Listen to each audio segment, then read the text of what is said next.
आज के वीडियो में हम बात करेंगे कि जो भी हमारे बच्चे 12वीं पास करने के बाद आगे नहीं पढ़ना चाहते या नहीं पढ़ सकते और वो गवर्नमेंट की जॉब चाहते हैं तो उनको कौन से एग्ज़ाम दें ताकि उनको गवर्नमेंट के उन डिपार्टमेंटों में नौकरी मिल जाए।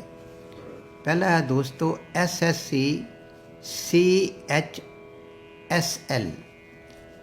ये कर्मचारी चयन आयोग संयुक्त उच्चतर माध्यमिक स्तर की परीक्षा है।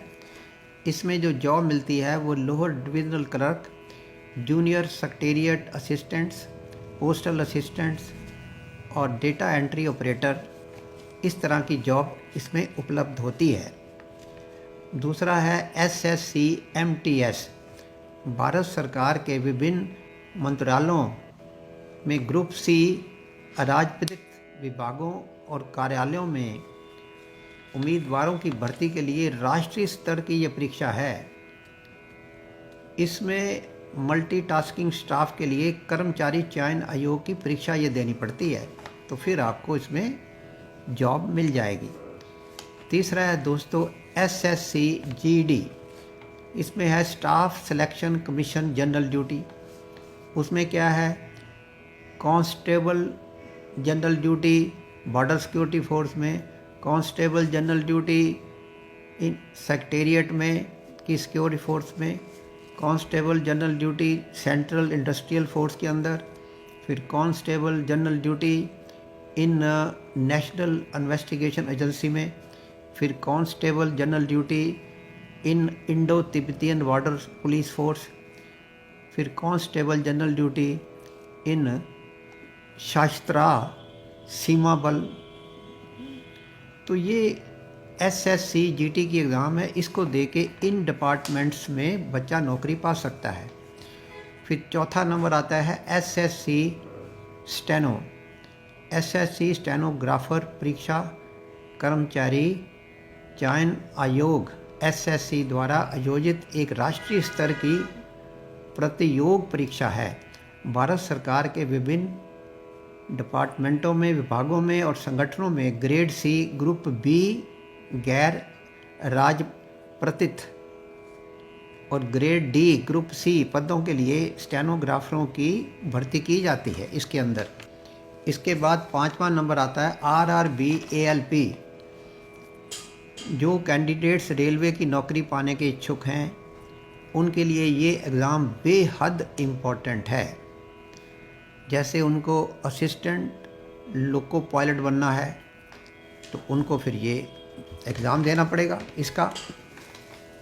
इसके बाद आता है छठा नंबर RRB ग्रुप D। अब रेलवे ग्रुप D में बेसिक लेवल के काम करने के लिए, जैसे पटरियों की देख रेख, रेलवे कोच और उनके स्टोर, फिर डिपार्टमेंट्स आदि का रख रखाव और देखभाल, मतलब जनरल ड्यूटी के लिए है RRB ग्रुप D। सातवां नंबर अग्निवीर। ये फ़ौज के साथ जुड़ा हुआ है। इस योजना के तहत आर्मी, नेवी और एयरफोर्स में भर्ती होने वाला एग्ज़ाम है। जो भी जवान इसमें जाना चाहते हैं अग्निवीर योजना को पढ़ के समझ के इसका एग्ज़ाम दे सकते हैं। फिर आता है आठवां number BSF border security force. ये सीमा सुरक्षा बल है।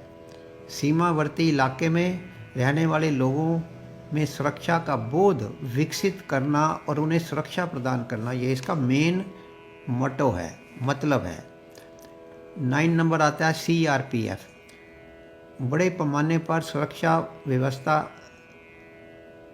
का समन्वय बनाना, विशेष रूप से अशांत क्षेत्रों में चुनावों के दौरान या VIP सुरक्षा के अंदर या महत्वपूर्ण परिस्थानों की सुरक्षा, जीवों की सुरक्षा, फिर फ्लड आ गया इसके दौरान, इस तरह की ड्यूटी होती है। इसमें CRPF का भी एग्ज़ाम होता है। फिर 10वां नंबर आता है SSB सशस्त्र सीमा बल।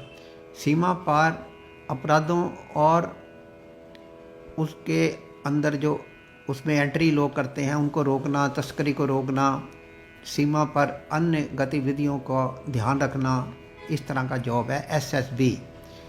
फिर 11वां आता है UPPCL।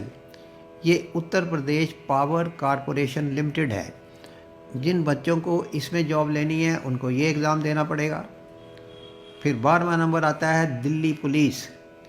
दिल्ली पुलिस राष्ट्रीय राजधानी क्षेत्र दिल्ली की सुरक्षा व्यवस्था में संलग्न एक सरकारी संस्थान है। ये गृह मंत्रालय के अधीन आता है। जिसको इसमें जॉब करनी है उसको इसमें एग्ज़ाम देना पड़ेगा। फिर 13वां नंबर आता है UPSSSC। ये भी उत्तर प्रदेश अधीनस्थ सेवा चयन आयोग है। इस द्वारा उत्तर प्रदेश राज्य में विभिन्न पदों के लिए भर्ती परीक्षा की जाती है। फिर 14वां नंबर आता है बैंकिंग। अब जो बच्चों को सरकारी बैंकों में छोटे जॉब करने हैं उनको ये बैंकिंग की परीक्षा देनी पड़ेगी, तभी उनको नौकरी मिलेगी। तो प्यारे दोस्तों, प्यारे बच्चों, जिन 12वीं के बाद जो बच्चे नहीं पढ़ सकते वो इस तरह के एग्ज़ाम दे सकते हैं और सरकारी नौकरी पा सकते हैं। मेहनत करके अगर एग्ज़ाम उनको अच्छी तरह तैयारी करके देंगे तो वो पास हो जाएंगे। बाकी आपको कुछ भी इंफॉर्मेशन चाहिए हो तो कमेंट बॉक्स में आप लिख सकते हैं, जानकारी दीजिए, उसी पे हम जानकारी आपको दे देंगे। हर हर महादेव, महाकाल की जय हो।